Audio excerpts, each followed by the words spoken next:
Education is what's important. Training, preparation for the expected. Education, preparation for the unexpected. Good morning, Team Krulak community, and good afternoon to those of you joining us from across the pond. And on behalf of Marine Corps University, the Marine Corps University Foundation, and the Krulak Center for Innovation and Future Warfare, welcome back to the Brutcast, our series designed to connect the worlds of the warfighter and PME with the best in innovative and creative thought. I'm your host, Major Ian Brown, Operations Officer at the Krulak Center. Before we begin, please remember that all opinions expressed here are those of the individual and do not necessarily reflect the views of the Krulak Center, Marine Corps University, the United States Marine Corps, or any other agency of the U.S. government. So today we're continuing our focus on Russia's ongoing invasion of Ukraine and the many new dynamics we've been seeing on that battlefield. And our guests today are going to talk about one which has been very prominent. I'm very pleased to welcome Dr. Matthew Ford and Professor Andrew Hoskins, co-authors of the forthcoming book, Radical War: Data, Attention, and Control in the 21st Century from Hearst Publishers. Dr. Matthew Ford is Senior Lecturer in International Relations at the University of Sussex. He's founding editor of the British Journal for Military History and author of the book, Weapon of Choice. Andrew Hoskins is Professor of Global Security at the University of Glasgow and founding editor of the journals Digital War, Memory, Mind, and Media, and Memory Studies. I should add, just as we were talking about just now, that at the Krulak Center, we are grateful to Henrik Paulsson, who is a visiting fellow from the Swedish Defence University, currently conducting research at Marine Corps University, for getting us in touch with these two gentlemen and getting them to help us understand more of what we've been seeing on the battlefield in Ukraine. So, gentlemen, welcome to both of you, and I'm happy to turn it over to you for your opening thoughts. Thanks so much. So we have rehearsed some of this, and I just set out what we were thinking we were going to do, which was just sort of give some opening thoughts, which are general impressions maybe of what we've been watching, principally, I guess, online, maybe mainstream media, and sometimes with conversations with people who we know who are working in defence or elsewhere. And then I think we've definitely got a moment.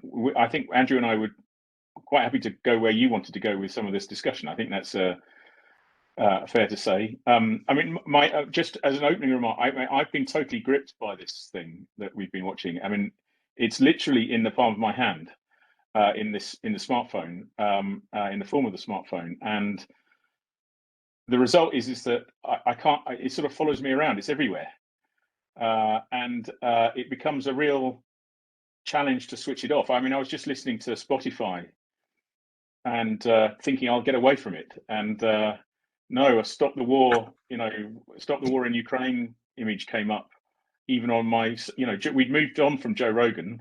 We were back in the war in Ukraine, and I'd been going for a walk around the park, and I couldn't escape the blooming thing. So it feels like this war is everywhere, and located both on the front lines and clearly on the front lines, but also in the form of our social media feeds, or even just listening to music. I don't know whether that's where your experience of it is, Andrew, as well. Yeah, I mean, we've talked about this many times in our book, Radical War. For me, this is for us, there's this fundamental shift between change in the relationship between media, perception, knowledge, and action. And that seems to have changed fundamentally, partly about expectations about what media can do, what effects it has, what meaning can be kind of grasped from it. And, excuse me, I mean, President Biden calls this the most, he calls this a premeditated war. Well, actually, this war is the most premediated war in history. It's astonishing just how much of the lead up of Russia's invasion of Ukraine was on social media, was on mainstream media, was on any platform you care to mention. And so it seems bizarre to me, this most premediated war in history. The question surely arises, well, what difference did that make? Because I don't seem to think it made any difference, really. I mean, did it? I mean, that's the question we're posing back at everyone else, because we're perplexed by it. I mean, and in terms of the current coverage. I mean, what is seen, seeable, or shown and showable? I think we have a whole new set of gatekeepers in this, what we call this new war ecology. But I wonder how much of what we've seen in terms of images and videos and messages that have absolutely inspired public support for Ukraine are actually real and verifiable. So we're all talking about this thing that we're watching, and it's saying, having these arguments and debates about, what's Russia doing, what's Ukraine doing, who's winning, who's going to win, from this kind of tsunami of digital messages, images, and video. But, our question is, well, what percentage content of what we're discussing is verifiable, and when? I think for us, it's the least verifiable war in history, really. And so talking of history, how does this compare with other, to try and kind of give us some kind of ground to compare this with? How does it compare with other media wars and wars that have been intensely mediated? Well, 1991 Gulf War, well, obviously there was a lot that was covered up at the time, and there was a sense that it was a real-time war when it quite wasn't. But in that media ecology, or that war ecology, we had a certain semblance of what was going on. The information about the war was relatively contained. We could work through it, we could render it intelligible, we could have, vigorous and reasoned debates about it. We could sample content from the war, analyze it, and make informed decisions about it. 2003 Iraq War, I mean, a lot of that was kind of real-time television war. A lot of commentators called it breaking rumor. Television news and embeds gave us a kind of an abstract. It was slightly disconnected and abstract view, but we tended to have some semblance of what was going on. But with this one, we've got so many more actors and nodes to think about. OSINT organizations, forensic data analysts, satellite organizations, hacker platforms, individuals, mainstream media, soldiers, mercenaries. All of these, are producing and sharing and competing. It's a competitive new war ecology, but that is fueled by, dependent upon disinformation. And in terms of algorithms, which is the principal kind of system of digital content production and exchange that this war and its experience and participation are founded upon. We don't know how these algorithms work that so determine what we see and what we don't see on the basis of what we swipe and what we don't. And so for us to begin to make sense of what's going on, we need to unpack this new war ecology. And that's really difficult. Scale, complexity, immediacy, real timeless of the production and circulation of content. I think for us, one of the most important features of this, just shut me up, Matthew, whenever you like. I can shut you up whenever you want me to. No, I know. Just give me a space. Okay, I will do. One of the most important features for us is, in terms of these, what we call informational trajectories of this ecology, is sensitive data and information. Okay, and this for us, this challenge operates at every level. Of course, that the relationship between battlefield and smartphone and platform and users is critical. This flow of informational trajectories, but an old media term is this notion of gatekeeper. Who are the gatekeepers? And platforms have so much power in restricting what is seen and shared, on the basis of reasons of sensitivity and privacy. So, for us, radical war is about these paradoxes. So, we're overwhelmed with image flows, but these are just incredibly partial and filtered. So, it begs the question, when and how are we going to see what is being blocked and removed by these platforms? Sorry, Matthew. I mean, just pulling it down, right? So, we've written a book about war, and we're now, the last couple of weeks, I've been looking back through to see, well, how accurate, what is it that we've written? How far are we wrong? What are we, you know, and of course you've got a book coming out in the middle of a war. It's a hard place to be. But it's fascinating to see, just by gauging what kind of images I'm seeing, and I'm probably spending too much time online. If anyone follows me on Twitter, they'll know that I've probably bored you senseless already. Andrew's nodding because I'm dominating his feed. But you know, it's important to be attentive to what images are coming out and from where. And you know, is it smartphone footage? Is it mainstream media? Is it media that's been stood up by Ukrainians as part of an effort to go out and document the war? Where is it coming from? Are we seeing any images from the Russians? You know, are we seeing Russian ordinary soldiers? Well, we know why we're not seeing Russian ordinary soldiers. They've just turned off Twitter and social and Facebook, and we're now broadcasting that through Tor. But you know, we know also that the Russians have had their soldiers take that they've banned smartphones. We know that that there's some reported evidence that smartphones were taken away from them. And then I read, but at the same time, neither Andrew nor I believe it. You know, soldiers are soldiers. They always do stuff that you don't want them to do, right? And half the battle is to try and remind them that there's a reason why you have communication security.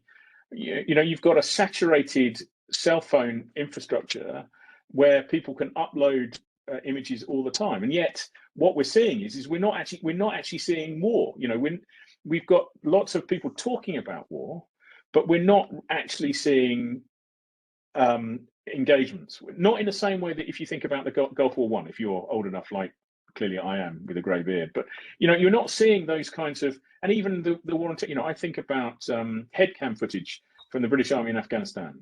You know, there was a huge amount of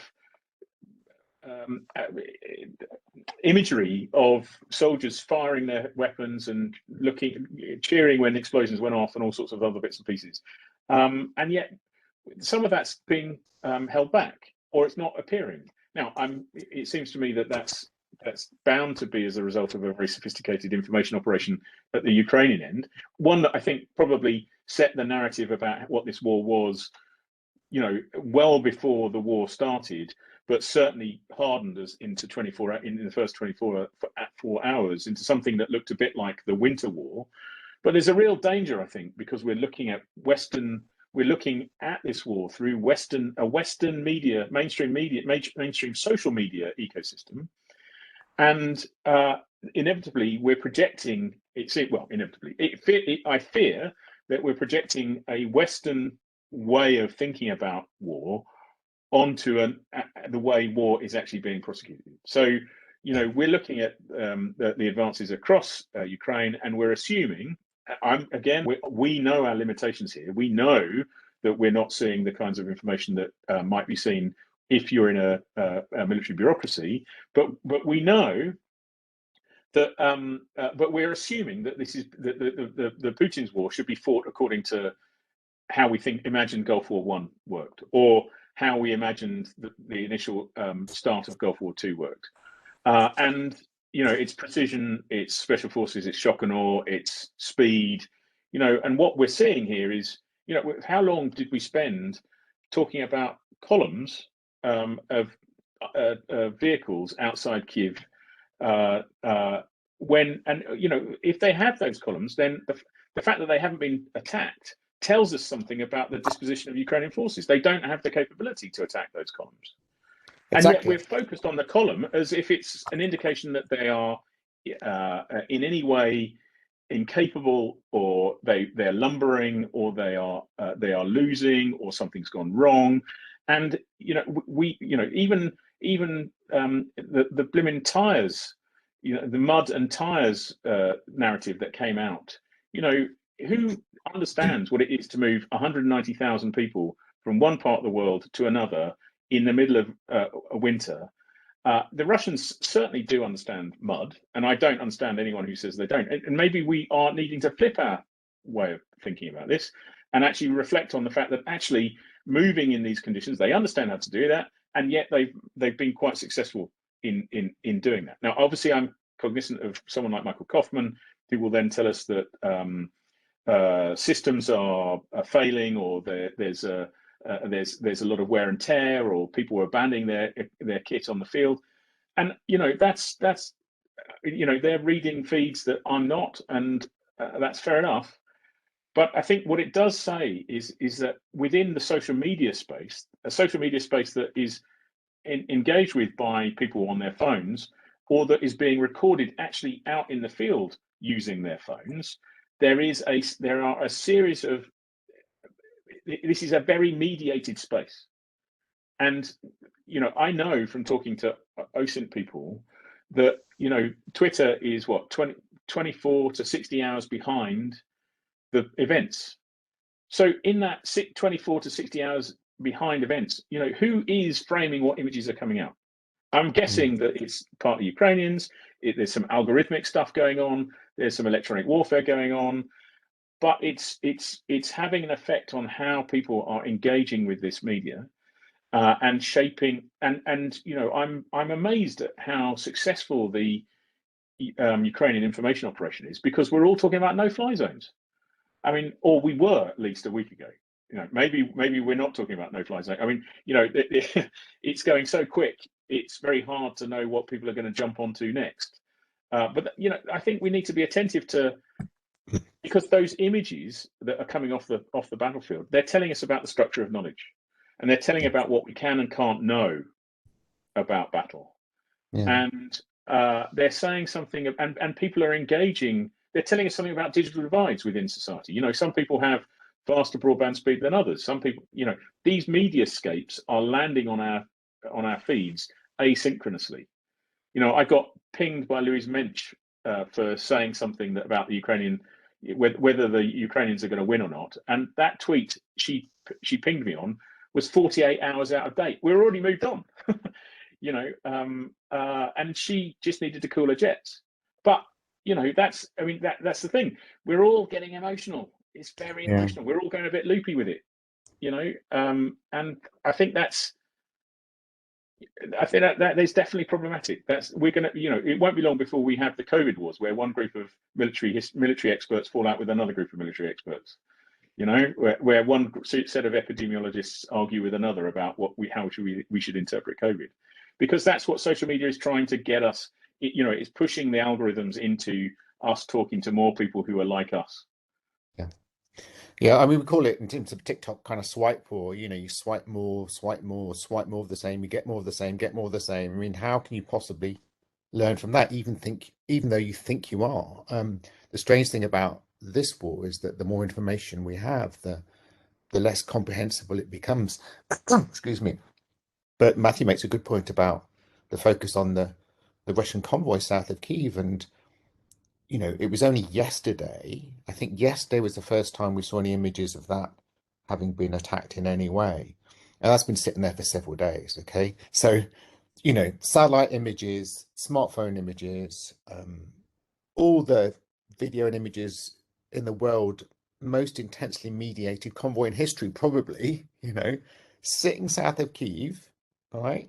And everyone's saying, oh, this is the Russians caught up, they're fragmented, they can't move, they're slow, they're stuck. Well, if it's the most mediatized convoy in history, then why haven't the Ukrainians attacked it? We see images of old Ukrainians with Molotov cocktails. I'm going to put this Molotov cocktail together and fight the Russians. They're plucky and they're brave, and well, it wouldn't take, just a few of those would be quite handy to attack that column. So from that, surely we can deduce that there's no weapons, no artillery, no air power, Ukrainian air power anywhere near that Russian convoy, okay? But that's not been the story at all. It tells us surely much more about the Ukrainians' inability to attack that convoy than it does about the Russians being there. Yet that was entirely the narrative. And, and I think it's, I've been to, in 2017, 2018, I went to the front line in Eastern Ukraine. So I think I interviewed a number of members of the Ukrainian army and saw what they were doing. And one of them held up to me 2 tourniquets, okay? One was a kind of really modern contemporary one that was supplied to him by volunteers. The other one was the official bit of equipment supplied by the Ukrainian army, okay? And the reason that the bit of official Ukrainian kit was so awful was because of corruption down the supply line. Okay, so there's that, and and I'm just trying to make a point about the massive, overwhelming strength and capacity of the Russian army versus the Ukrainian army that has been completely lost in a narrative about absolutely brave and determined Ukrainians, and I take nothing away from them at all, but we've lost sight. We have lost sight in this social media space, this social media war, of really what's probably going on. And where are the thousands and thousands and thousands of Russian tanks? Where are they? Well, they're somewhere, but we don't see that every day, and it's only in the past couple of days that we've seen any journalists not quite embedded with the Ukrainian forces, but with them, kind of going to the front line with them. I mean, why haven't we seen that over the past, however many days of the war? There's been, what day are we on now? I've lost count. 15. 15. Yeah, so 15 days. Okay. So, surely you get some Western journalists or any journalists, along with the Ukrainian forces, showing what's going on, unless the Ukrainian forces don't want us to show what's going on, and presumably they don't, because presumably it's not good. I mean, perhaps, or is it? I mean, I'm saying we don't. Sorry, Matthew, carry on. Sure. I mean, there are good reasons why Ukrainians will want to hold back this information. I mean, partly they don't want to reveal their own techniques, and procedures, and they also want to create some space to learn from how the Russians are engaging. But all of that is, of course, at a level in front of how things are being represented for the broader audiences online. And I think it's very easy to think that social media is telling us what is actually going on, when actually, we're behind, first of all, and not only are we behind, but there are other people who are then putting in interpretations of events that may or may not reflect how things actually are, and that is creating a sort of murmuring, as Twitter. There's a reason why it's called Twitter, I guess. There's everyone tweets around, and there's a Twitter storm. And the impression I have, and I don't know whether this is the same for you, Andrew, but the impression I have is that people want to know what the answer is. They are emotionally engaged, and now that they're emotionally engaged, at what point? I mean, and I'm inordinately careful to try and avoid going through the looking glass, and even I feel like I've gone through the looking glass a couple of times. I try to trace myself back to trusted accounts and people I know in the OSINT community who will give me a sense as to where give me some bearings. But I think Andrew's point about gatekeeping is actually spot on. The people who can see are probably those people at in the algorithmic control centers in the Bay Area of Silicon Valley. They're the ones that are getting a sense as to where the feeds are and what's going on. And maybe some people in this room are also getting a sense of that because they're talking to those people as well. We'll be able to see how far away or not. Everything's transparent, and everyone's participating, and yet it's we're not seeing. We don't understand.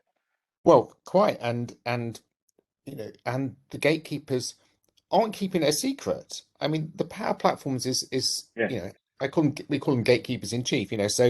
So Meta released a statement. There was an article in the Guardian this morning, and just to read Meta's statement, okay, about their moderation policy about Facebook and Instagram. And I quote, "As a result of the Russian invasion of Ukraine, we have temporarily made allowances for forms of political expression that would normally violate our rules, like violent speech such as death to Russian invaders," end quote. So in certain countries, on Facebook and Instagram, you can get a call for violence and death to Russian soldiers in the military, but not their civilians. So, I mean, this is an astonishing statement of the power of social media platforms, via their content moderation and policies, to determine whose hate speech is allowable and whose is not.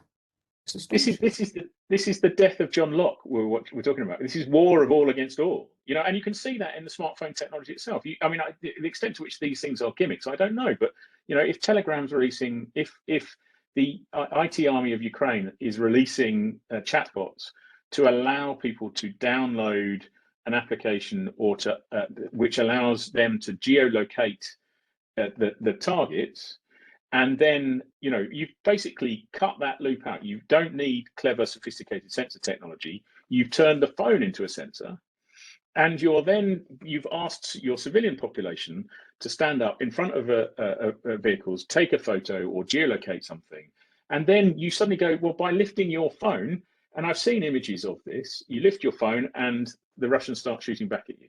Well, they might be shooting back at you because you're just doing some reconnaissance, but now there's the possibility that you're geolocating them and in the process going to bring down some fires on them.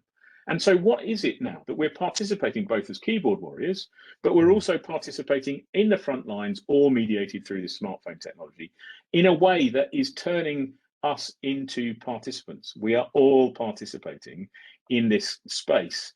And you know, you have to wonder under these circumstances as Andrew said, what the relative power is for states trying to manage manage violence as sovereign entities compared to social media platforms and those people building this technology who are literally disintermediating, hollowing out all sorts of levels and layers of state structures. And enabling individuals to pitch themselves against each other, whether they're in uniform or not.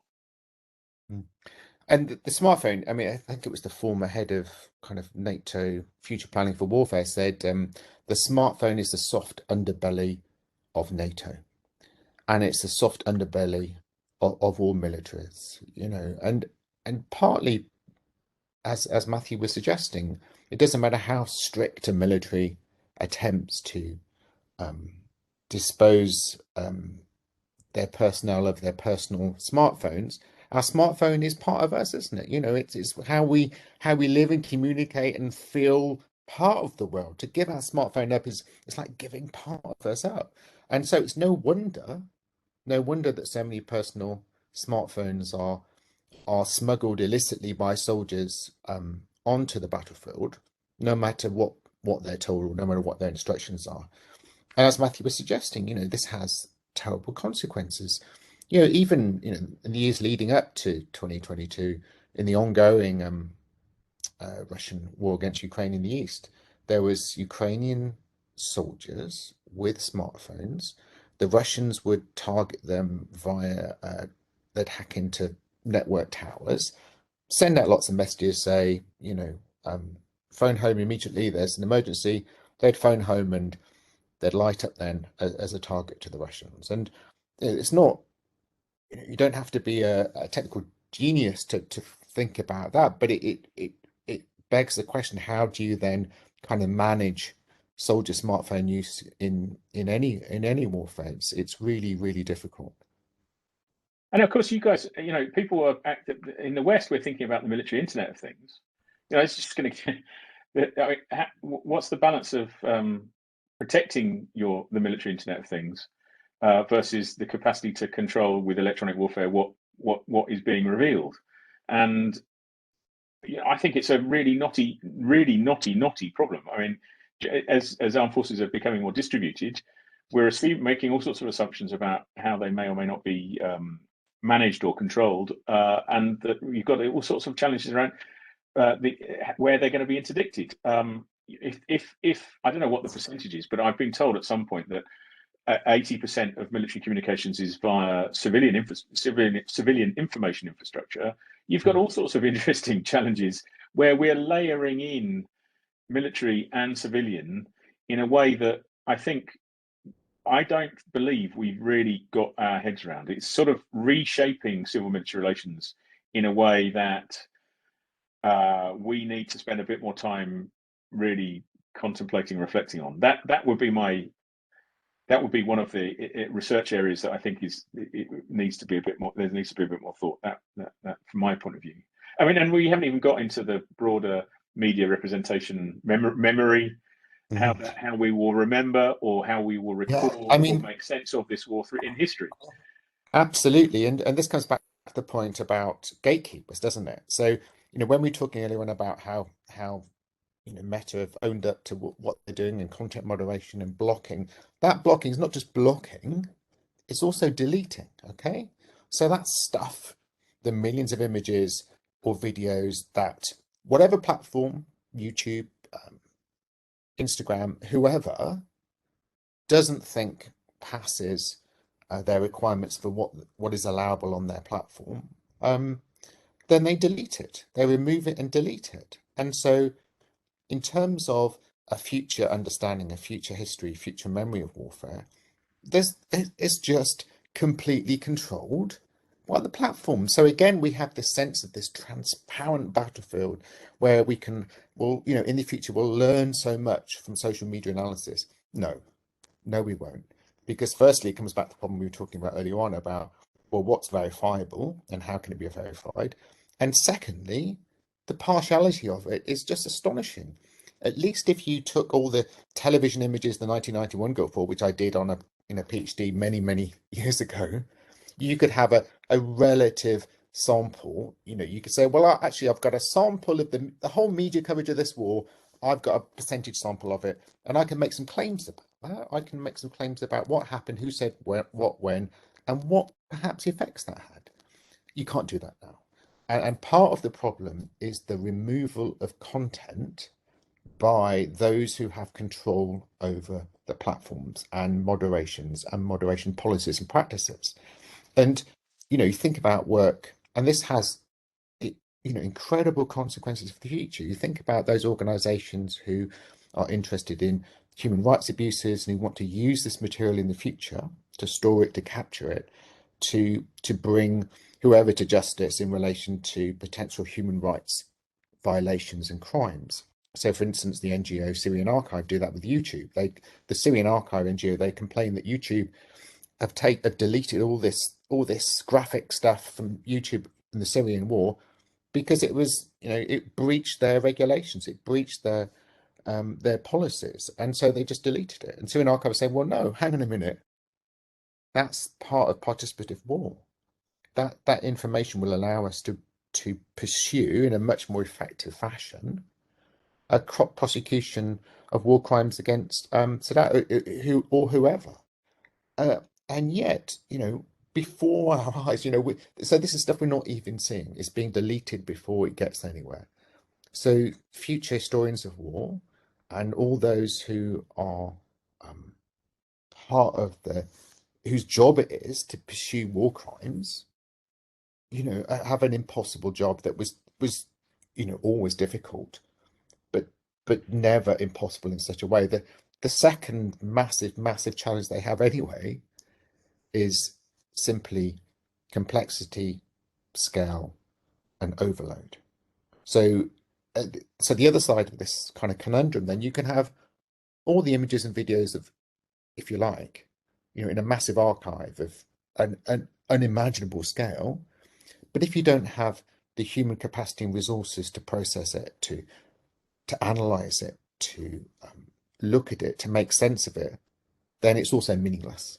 So you've got a meaningless sample because so much is either deleted or removed, and what you do have then is difficult to verify. And then even if you do have the kind of volume of stuff that's collected in a big archive, then how can you actually render it humanly intelligible? Okay, and this is warfare today. And I think that definitely, jumping in on that has all sorts of implications for after action reviews and learning lessons from a military point of view. When exactly are we going to learn lessons exactly? It's an ongoing, if we're talking about war everywhere, always on and permanent, and that this is a level, there are degrees of political violence that we need to be attentive to, then at what point do you stop and reflect? And I mean, let's face it. Within military information infrastructures, there's compartmentalization. Things land on different people's desks at different speeds. Civilian information infrastructures are typically faster, in my view, than military ones. Clearly, when we spin from peace to war. If that is even a realistic category anymore, I don't know. But when I mean, these things are happening alongside each other, and it seems to me that the speed at which you can upload something to YouTube is outpacing capacity to, and that's creating its own frustrations. We know that people in uniform get fed up with their own supply chain when they know it, because it costs more. It's more expensive. It takes longer to bring something down from various depots when Amazon can deliver it within 12 hours, less than 12 hours. There are these sorts of challenges that are rubbing up alongside each other that then complicate how the armed forces themselves engage with the contemporary information infrastructures that they are struggling to try and embrace and make use of. And that point about sense making and institutionally sense making, so that as an organization you can move on from one place to the next, knowing that this is the official view of something. That's given the plethora of sources and materials out there. I'm totally agree with Andrew. It's just, there's only so many search engines you can do, and only so many different ways you can draw correlations between data points before you realize that you have to start with some interpretive frame that allows you to understand something, and that immediately scripts how you're going to engage with the quantity of material that you've got there. And that does become a challenge in terms of lessons learned, in terms of all sorts of things. I mean, we talk about the switch from what we might describe as the iconic enemy to sort of the data points providing an infinite set of targets. You switch the parameters up, and you find that pattern links between different people can be found within the data sets that we've collected, and that goes right back to the point that we were making in terms of Google and Facebook making it possible for people to say, well, you should target them now. When you're starting to crowdsource your targets, okay, right, well, we're in a very strange place. We're in a very strange place indeed. Yeah, I mean, absolutely. And I think learning lessons, how do militaries learn lessons, I think, is a really good question. And traditionally, the way they learn lessons is they collect a lot of records about decision making and what they did and why they did it and how they did it.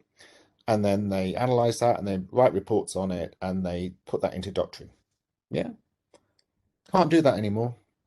Can't do that anymore. Complexity, scale, sensitivity is a central issue of why, more generally, actually, we're losing the history of warfare in terms of official military and government records that should, but would ever come into the public domain. And partly it's about privacy legislation. There never will be an automated solution to make sense of this data in any kind of way in the past. So, this notion that we have in this country, for instance, over many decades of the post-operational report as the fundamental military way of making sense of what happened and what went right and what did wrong and how we learn lessons, is obsolete. Yeah, because the amount of data that's generated on the battlefield is not rendered, is not renderable, intelligible in a way that you can put that into a process, a timely process in time for the next battle. So what do you do? And more broadly, history has become more like memory, unsettled, unstable, unusable. And so, we've done a lot of work around official history, and that's a real challenge about access to these kind of materials and just making sense of them. For the ways in which wider societies come to understand what happened in war and why it happened and who was responsible. Have we depicted a suitably miserable picture yet? I think we're now you start to realize why we called it radical war. No, I think the amount of ground you just covered here has been tremendous. And Andrew, in fact, as you were talking about, how to make sense of the event or the engagement in history, the memory, it brought me back to a book I read a long time ago as part of my my master's program, but it was called, I think, Pickett's Charge in like history and memory. And I'm comparing it to what you're talking about right now, because the whole point of that book was that, Pickett's charge at the time being one of these like famous, well documented, right, well mediated events in the Civil War. As people talked about their experiences, there were disagreements about what battalions were there, where they were located on the line, Yeah. intensity of fire, who actually charged, who stayed back, all that stuff, and that was in a much less dense information environment. So I that was over 150 years ago, and it sounds like it's only I gotten worse. I don't know how you make it, how you can, as you said, boil an event down into something understandable. So one way I would say, I mean, what I've noticed is that how we use shortcuts to try and help us orientate ourselves. I mean, and this is where a particular historical interpretation starts to become useful. There's a sort of schematization of our understanding that then frames and shapes how in scripts, dare I say it, how we've come to think about what's going on. And so we're so used to seeing how the West goes to war that the danger is that we assume that that's how Russia, for example, is going to go to war. And that assumption gets in the way. It becomes, it's military Orientalism, as Patrick Porter would describe it. There are clearly people who are watching this closely and who have a better sense as to what is going on, at least in terms of where bits of equipment are, if not actual intent, than we do. But at the same time, these scripts are whipping people up, and they are layering in. We're layering in, to use the great quote from the guys at Rand. We are this info is being layered in. We're led to believe that FSB agents are about to turn on Putin. We're led to believe that how many fascinating bits of odd stuff has social media come up with over the last 2 weeks. Was it the Russian defense minister is going to Shoigu's going to stage a coup? I mean, he announced that on Twitter 3 days before the coup was launched. Apparently, and it's getting picked up in mainstream media. The idea that this is just on social media is nonsense. Because different platforms have different audiences. Mainstream, if it's getting picked up in newspapers, the Times was going on the Daily Star was going on terminal cancer for Putin, and the Times was repeating the FSB story. The London Times was repeating the FSB story that had appeared on social media. I don't know whether an FSB guy is angry with Putin or not. Who does? It's probably quite a small number of people who really understand what's going on inside the close knit circle around Putin. But still, nonetheless, you put it into the newspapers and you reach a different audience. And that different audience, they might be older. I mean, I was just I've had a couple of open days at my university where we've had parents and students come in, and I was really keen to understand how they were engaging with this war. And of course, it's generational. An older generation are looking at mainstream media, BBC News, CNN, Al Jazeera, Sky, whatever, Fox, whatever. And then you have a young, and they may even have a Twitter feed. Then you look at their kids, and they've got three or four screens going. They've got 4 or 5 different social media platforms. They rarely go to mainstream media to get their news. Their mainstream media then broadcasts something into social media, and their interpretation of events is definitely different from what's going on for an older generation. And I think that framing and that media type, we have to be attentive to that a little bit, because it sort of it helps us think through why people are feeling frustrated or emotionally engaged, frustrated, and that's shaping our politics. It is having political effects, I think. I mean, that would be my view. I don't think we would be talking about a no-fly zone if this media campaign wasn't picking up. And I think it's clearly in my mind, people working. That's my, you see on my internet, I think it's my my watch telling me something. Clearly in my mind, you know, people who are trying to manage our expectations are also trying to dampen down any calls for no-fly zone, unless of course we do want to start getting to a point where we're going to forward escalate, and maybe, you know, we do need to think about that a little bit. But to do it on the basis of a media storm is something that we need to be careful of. Yeah, and so actually the little thing with your watch there was interesting, because Larry Burke threw in the chat a comment here, which sort of ties directly to that, which is talking about an exhibit that was looking at data from exercise apps from people's workouts on their devices.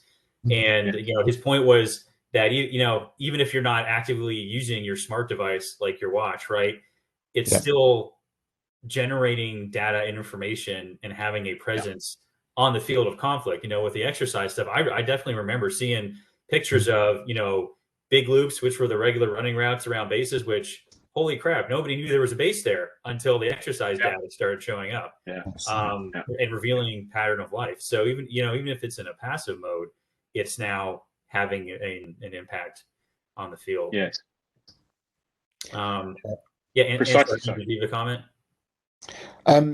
I just a slightly different comment, but I absolutely agree with you in terms of, you know, the all kinds of new ways in which data is being used. And, you know, we've had lots of stories recently about facial recognition, about, you know, recognizing certain soldiers and how different both sides were using that.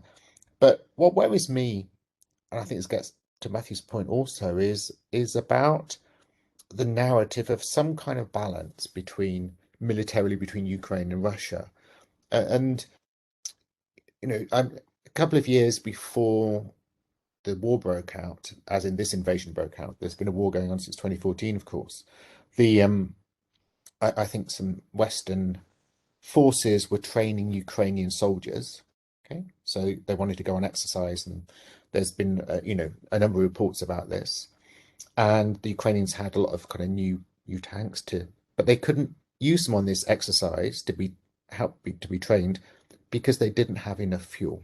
Okay, so there's this narrative that all of a sudden, you know, from 2 weeks, 3 weeks before the conflict, the West is suddenly, you know, arming Ukraine and enabling them to fight in a particular way, which seems so extraordinarily at odds with all the years before that, in terms of the amount of funding, the amount of armament, the amount of assistance and help that the West has provided Ukraine.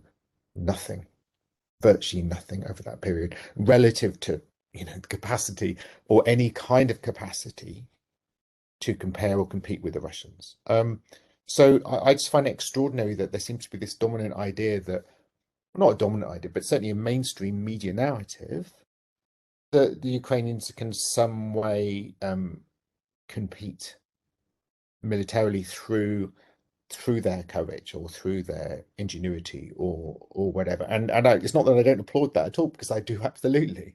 Yeah. But I think it's a very risky narrative to play, and I just worry that we're going to have a, you know, really even greater nasty shock coming. Yeah, I mean, I think we shouldn't. I mean, just to qualify and to reinforce the point, you know, it's not that we're saying that Ukrainians aren't doing a heroic and valiant job here. Absolutely, they are. It's and we should be. Well, I mean, I'm totally in awe, to be honest, of how that's going. But it's also the case that there's a sort of narrative that representation that sort of falls on top of that we need to. It is a sort of. I think a professor I was engaging with online the other day said that, you know, it's about, there needs to be some effort to try and shape to ride the wave, as it were, to try and help the wave move in a direction where expectations and a narrative, you know, where there might be some realistic place where these narratives and political reality and military reality start to land. Because if we're too split off in our own emotional echo chambers, You know, we've got, I mean, and this is, of course, after COVID, in the context of social media, we've got the perfect place for everyone to sort of, and of course, we're mirroring what our own personal preferences into the platforms that we're using, and we've got a perfect opportunity to actually start falling out with each other because our interpretations aren't quite exactly the same, because we have individualized timelines, and the result is a sort of fractal interpretation of reality that then produces all sorts of really challenging societal effects that either disable us and pacify us from taking action when we need to. And let's face it, we may need to get to that point to defend Europe, or to defend a set of values that we take seriously, or we overreach and we overinterpret and we do something that doesn't result that escalates, that results in something going badly wrong. So it's clearly a very, very fine line here that we have to walk in an age of the smartphone, where we're trying to manage public opinion in this, or at least engage public opinion in this way, given the mediatized nature of the technologies that are shaping our perception. Yeah, and actually, this is a great jumping off point to get to a couple of questions that were in the chat that are some of the audience folks have been very patiently waiting on. But I sort of this actually aligns with 2 points that you just mentioned. So both the emotional impact of the images, as well as, you know, the experience of COVID and information, disinformation, misinformation, you know, certainly predates COVID, but there was, you know, definitely a lot of it within COVID. So Travis Reese had asked a couple of questions kind of related to those things. I'd like to get both of your thoughts on. And the first part is, you know, sort of the emotional, the visual, the impact of the images themselves, you know, on the human person, human emotional bundle that we are.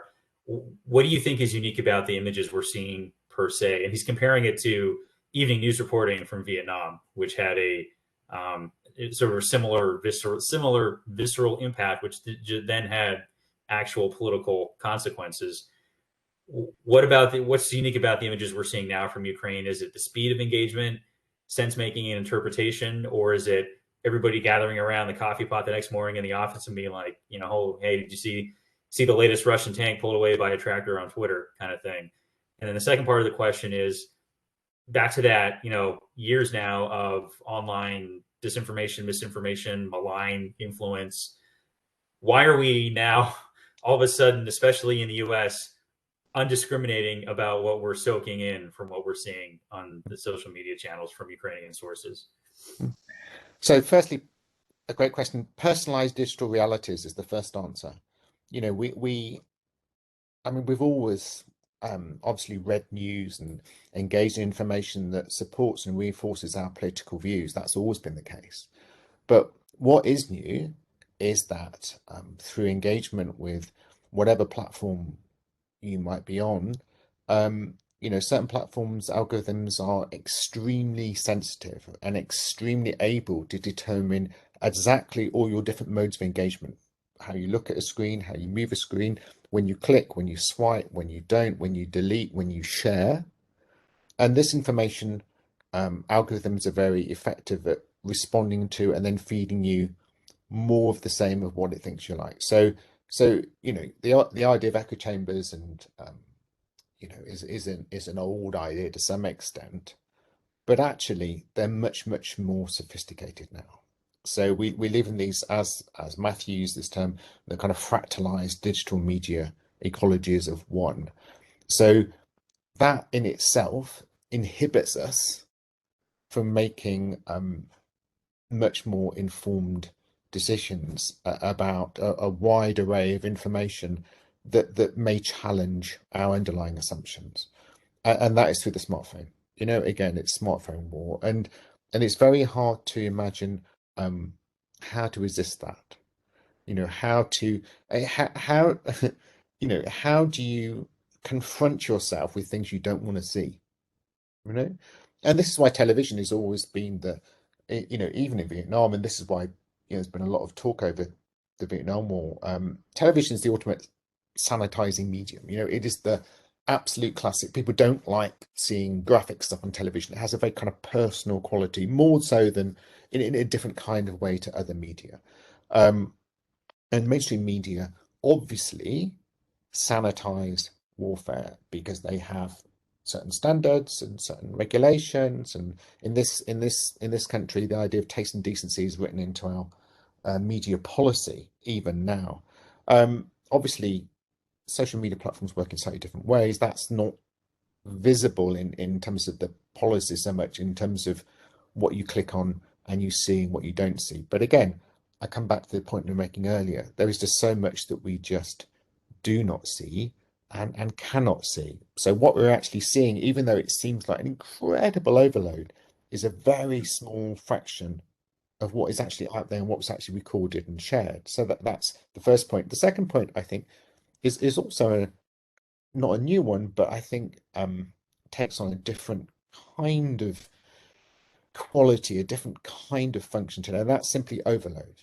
We just cannot possibly engage with or make or render intelligible the volume and the scale and complexity of the images that appear to be flowing from and across this battlefield. It's just not humanly possible. So therefore, what do? We become more reliable on the algorithm. Yeah. So the technology makes it impossible for us to humanly make sense of a war or whatever. So we become more reliant on the technology to make sense of it. So we're kind of stuck in that loop. Actually, the something you mentioned about the television sanitizing stuff struck me because I have been actually seeing and hearing things on the television coverage of this that I don't recall seeing in previous conflicts. For example, a lot of the major networks, to include major news networks that often bleep stuff out or will blur stuff. I've been struck about how they've stopped censoring when Ukrainians are telling warships to go F themselves, or calling Putin lots of nasty 4-letter words. And as well, I keep hearing more of we're not, it's not like we're not going to show you this video. Now it's what you're about to see is incredibly graphic, and seeing a lot more things now. I recall a few days ago, I think it was the mother and 2 children who were trying to cross a bridge got blown up by a mortar. They were playing that stuff in the immediate aftermath on mainstream networks in a way that I don't recall seeing before. So do you think even the television media now, that the information and sort of the emotional impact has broken through a wall that it didn't used to penetrate in this particular conflict? It seems to me that images have. The images are so ubiquitous, but I think they're still possible to value them. What I observed from talking to what I found when I was talking to some of the guys in the OSINT community was that some things are released more quickly because they know some images are released more quickly because they know they'll have greater impact. And because it has less risk for those people on the front lines, I guess. So aircraft coming down, that makes big impact, is emotionally going to charge and make people feel like there's make Ukrainians feel like they're having some impact and success in the war. So, but if you're trying to recover a bit of equipment from the battlefield, you don't want to tell everyone where that bit of kit is. So you delay by 48 hours so that the Ukrainians themselves can then take the bit of kit off the battlefield. Is there a reason why you get images, some really horrific images coming through quickly? Well, that's again speeding up. It's playing with the temporality of our understanding about what's happening on the battlefield, and that again we have to come back and go, well, what information is coming off the battlefield, from what source, and in what context? And only by really paying close attention to thinking about, as Andrew said, the editorial policies, the practices and processes of mainstream media, and comparing that against the truth that actual individuals with their smartphones can produce upload, publish, and consume media all from one device, that cycle of producing, publishing, and consuming, it's inevitably going to be faster than any kind of mainstream media platform, because they can, you're in the action, you're uploading it, and you're consuming what you've uploaded whilst you're there. You can, if you have the connectivity and all other factors being equal. So we have to pay attention to the temporality in which images are coming off the battlefield, because that's clearly having an effect on and shaping how we engage with and framing how we represent and think about, narrate this, and how it fits within the scripts that we've already got in our minds about what this war is or how it is working. And we need to be paying attention to some of that stuff, because it's detailed, but it's great work for. I mean, it's hard work for people, I guess, who are working in the information operations kind of community. But I'm sure if they are paying attention, I'm sure they are paying attention to that. But it's that critical faculty that people more broadly don't have, because they're not thinking about that. They're just, as Andrew said, they're just swiping up, down, and the algorithm is locking them into the loop. This is what you're seeing. You want to see more of that? You're going to give you more of that. And that produces all sorts of challenges, I think, and emotional engagement. So we haven't quite got, we aren't reflecting on enough in the circumstances.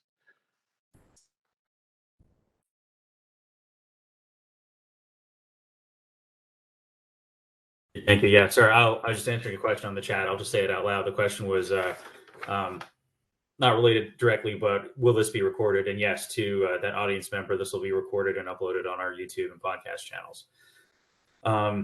So we're past an hour right now, and I don't have any more questions for you all from the chat function.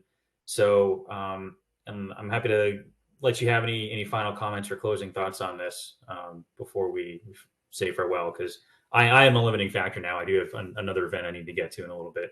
But anyway, over to you, gentlemen, for final thoughts. I just very briefly, and in our book, we pick up Roland Barthes's notion of the difference between the studium and punctum of war, which Jay Winter picks up. So conventional images or received wisdom about war is the studium, and that which disrupts or stands out is the punctum. And the history of images of war is that over the past few decades, there's these things have kind of collided, and that which we would never have seen before or would have felt weird or not wanted to see has become increasingly part of mainstream social media. So that which we would normally find offensive or weird in some ways has become part of the kind of ordinary flow of social media.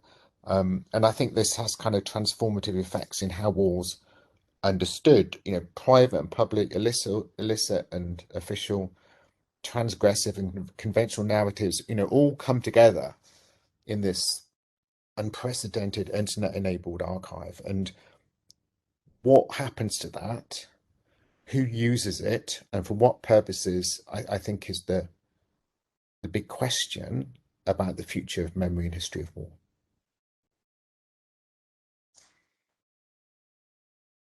Okay. Thank you. And Dr. Ford, any last thoughts from you? What he said. Yeah. I think, there's a whole heap of stuff in here about how there's a whole heap of stuff in here about how managers of violence relate to this. And I think, our book, we don't go into that. We're not trying to, we're not trying to script, as it were, information operations and all the rest of it. But I hope that we're going to help people think through how they might make sense of some of the images that are coming out. It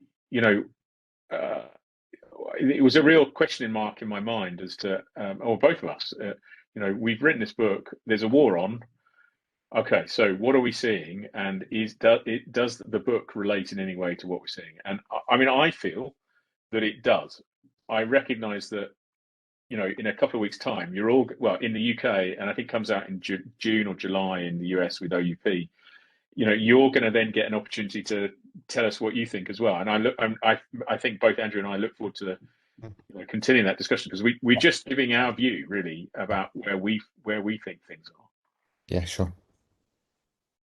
Yeah, no, and now after this discussion, I definitely look forward to when that book gets released over here. And to our audience, just a reminder that book is Radical War, Data, Attention, and Control in the 21st Century, and forthcoming from Hearst Publishers. Or I'm sorry, who'd you say was releasing it in the States? Oxford University Press are releasing it in June or July, I think.